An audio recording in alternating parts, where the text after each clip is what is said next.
Hello everyone, welcome to tasty dish by Sethu Palaniappan. இன்றைக்கி ரொம்ப super and டிஃப்ரெண்ட்டான ரெசிபி தான் பார்க்க போகிறோங்க.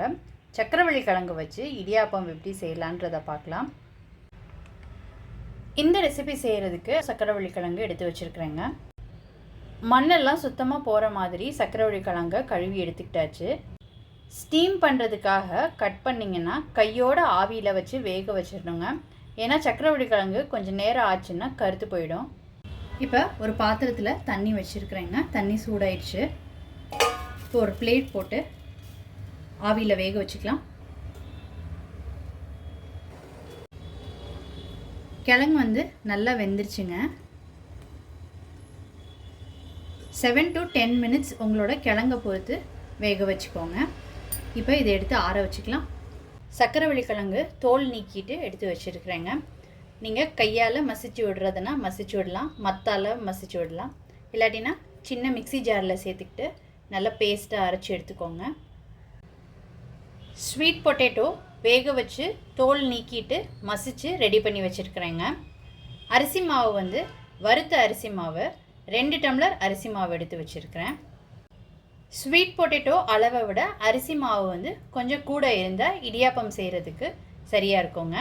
இப்போ இடியாப்பம் பண்ணுறதுக்கு மிக்ஸ் பண்ணிக்கலாங்க. இப்போ அரிசி மாவில் உப்பு சேர்த்துக்கோங்க. நான் தண்ணி கொதிக்க வச்சுருக்கிறேங்க. அதில் கல் உப்பு சேர்த்துக்கிட்டு இருக்கேன்.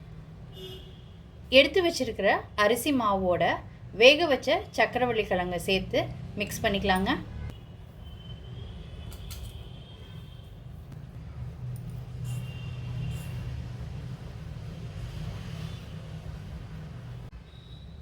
இந்த மாவோட மிக்ஸ் பண்ணுறதுக்கு சுடு தண்ணி எடுத்து வச்சுருக்கிறேங்க. 1 டம்ளர் பச்சரிசி மாவுக்கு 3/4 டம்ளர் சுடு தண்ணி எடுத்து வச்சுக்கோங்க. நான் 2 டம்ளர்ன்றதுனால 1.5 டம்ளர் தண்ணி சுட வச்சுருக்கிறேங்க. இப்போ மாவோட சேர்த்து மிக்ஸ் பண்ணிக்கலாம். நான் கல்லுப்பு சேர்த்துக்கிறதுனால சுடு தண்ணி கொதிக்க வைக்கும் போதே தேவையான அளவு உப்பு போட்டு கொதிக்க வச்சுருக்கிறேங்க. இப்போ தண்ணியை சேர்த்து கலந்துக்கலாங்க. இது நல்லா கொதிக்கிற தண்ணியாக இருக்கணுங்க.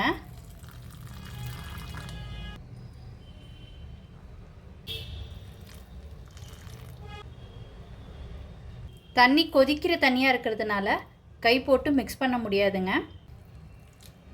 தண்ணி கொஞ்சம் கொஞ்சமாக பார்த்து சேர்த்துக்கோங்க. இப்போ இடியாப்பம் புளியறதுக்குள்ளே போட்டுக்கலாங்க.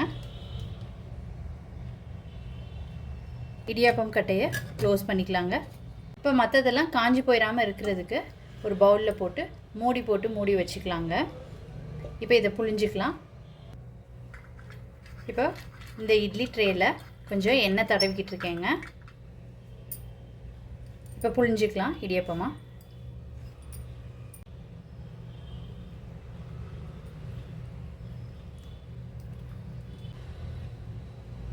இந்த மாதிரி எல்லாத்துலேயும் புழிஞ்சு எடுத்துக்கலாங்க. சக்கரவள்ளி கிழங்கு மட்டும் நீங்கள் நல்லா மசிச்சிடணும், இல்லாட்டினா ஓட்டையில் போய் அடைச்சிக்கிட்டுருங்க.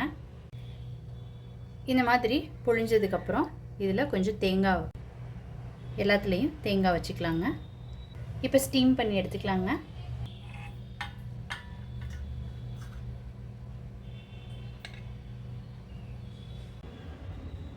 எட்டுலேருந்து 10 நிமிஷத்துக்கு இடியாப்பத்தை நல்லா ஸ்டீம் பண்ணி எடுத்துக்கிட்டாச்சு. இப்போ எடுத்துடலாங்க. ஸ்வீட் பொட்டேட்டோ இடியாப்பம் பண்ணிவிட்டு இதில் நாட்டு சக்கரை கொஞ்சம் போட்டுக்கோங்க.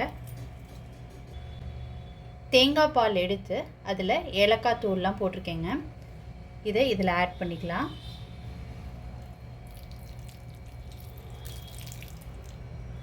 இந்த மாதிரி ஊற்றி சாப்பிட்டா ரொம்ப சூப்பராக இருக்குங்க. ட்ரை பண்ணி பாருங்கள். நான் சாம்பார் கூடவும் சர்வ் பண்ணியிருக்கிறேங்க. ஸ்வீட் பொட்டேட்டோவில் நிறைய ஹெல்த் பெனிஃபிட்ஸ் இருக்கிறதுனால வீக்லி ஒன்ஸ் ஆர் ட்வைஸ் எடுத்துக்கிறது ரொம்ப நல்லது. ஸ்வீட் பொட்டேட்டோ சாப்பிடாதவங்க கூட இந்த மாதிரி டிஃப்ரெண்ட்டாக செஞ்சு கொடுத்தீங்கன்னா கண்டிப்பாக சாப்பிடுவாங்க. நீங்களும் ட்ரை பண்ணிவிட்டு உங்களோட கமெண்ட்ஸை சொல்லுங்கள்.